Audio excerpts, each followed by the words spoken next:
कल हम लोगों ने एक रैली में देखा है कि सुदीप राय बर्मन जी ने ग्रेटर त्रिपुरालैंड का सपोर्ट किया है खुल्लम खुल्ला, तो उसके बारे में आपको क्या कहना है? देखिए, मेरा ग्रेटर त्रिपुरालैंड रैली को कल पहला बार सपोर्ट नहीं किया गया।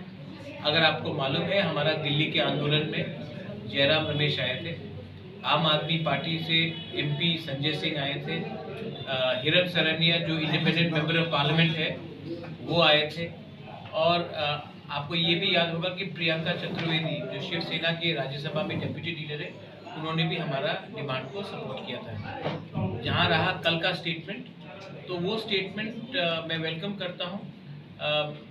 मेरा आशा है, क्योंकि ये जो रॉन्ग इन्फॉर्मेशन फैलाया गया है कि greater Tripuraland is anti Bengali, greater Tripuraland is anti national, तो ये जो मेरा स्टेटमेंट है ये हिंदुस्तान के खिलाफ नहीं है, बंगाली के खिलाफ नहीं है, कॉन्स्टिट्यूशन के खिलाफ नहीं है। तो आई वेलकम कोई भी स्टेटमेंट जहाँ में हमें समर्थन मिलता है, आई वेलकम इट।